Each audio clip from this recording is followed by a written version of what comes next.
Hi everyone, my name is Alexis, and this is my first YouTube video ever. Why start a channel right now, you may ask? The whole intent of me starting a channel is really to put myself out there, hopefully be able to learn a thing or two along the way, and to add, kind of showcase as I do in the process. Now naturally, I want this channel to be a little bit more on the fitness agenda.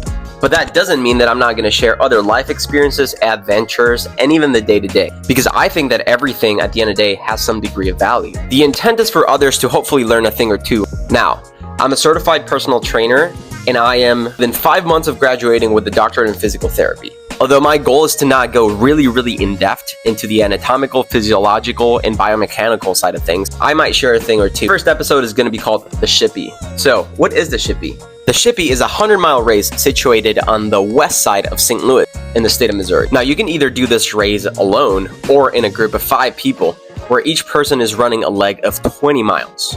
I decided to sign up with 5 of my good friends to hopefully be able to tackle this race. Now, this race happens in the middle of January when it's the most cold typically here in Missouri.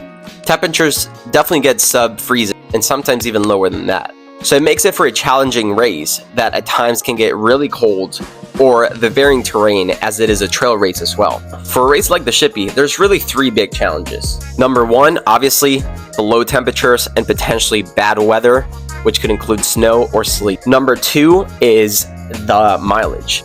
Every person in the team will be running a leg of 20 miles, which for some people might be a lot, for some people might not. Personally, 20 miles on the trails is definitely a good length of a run. I am going into it with some degree of confidence, but at the end of the day, it's still 20 miles and the distance should be respected. Number 3 is the fact that it's a trail race. So there's going to be varying terrain, varying elevation. We'll probably traverse multiple feet of elevation throughout the given race. And it's also situated in one of the hardest running trails in Missouri. To add, every person will be running at different times of the day. The race starts at noon, and it is up to you and your team to decide who's going to be the first runner, the second, the third, and the fourth, and the fifth. Since it is winter here, 2 of the runners will probably be running in the daylight, and the 3 other runners will probably be running around the nighttime. That means the trail is going to be hard to see, and you should be wearing a headlamp at any given point. I've never done a trail race, a run that involves other people within my team. Hopefully within the next couple of videos we can showcase a little bit of what goes into the preparation for a race like that. That being said, we cranked out a good morning run. Now in the afternoon we're going to go hit some leg days. I'll catch you guys at the gym.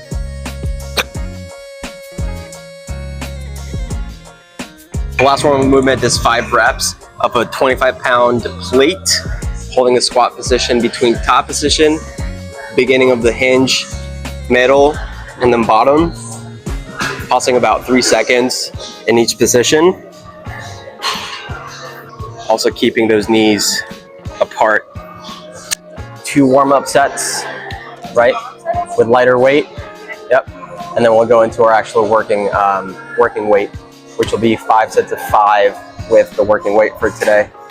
So let's do it. We'll see how we do.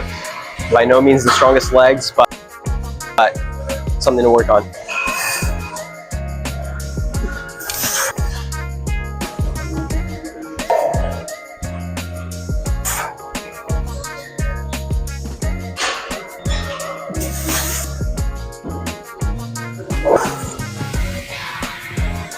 If you don't have the tall, dirty socks, what are you doing, right?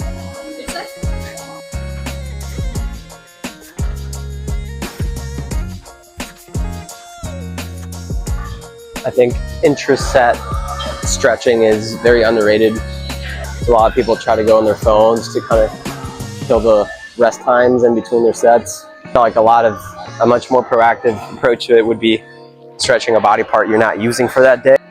Going out and doing some laps around the gym if you're not absolutely wasted from your previous set. Now of 2 leg press, we're going to do about 3 sets here. Trying to go a little bit more narrow on the stance to emphasize on the squats. So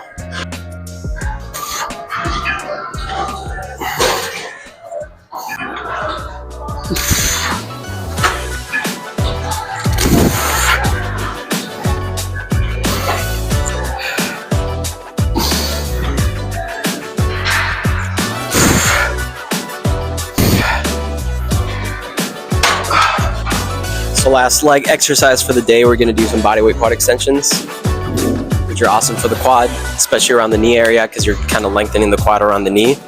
And then the hips is staying constant. Ready? Okay. Keeping your hips even.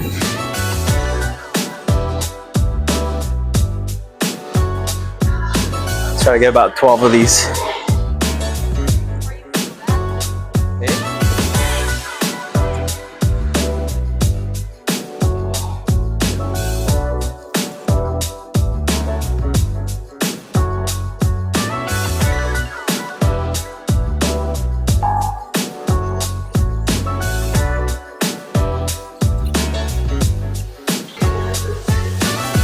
One, two.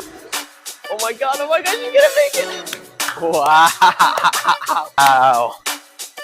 Now, if you dared, if you conquered, if you made it this far, I really, really, truly appreciate you. Thanks for putting up, which makes me a really big fan of you. The most amazing part about all of this is that hitting the like button and the subscribe button is both free, and yes, even in today's economy. But we'll see where this channel takes me and takes us along the journey of fitness and life, and I'm really excited to see what's next. Stay tuned, and we'll see you on the next episode.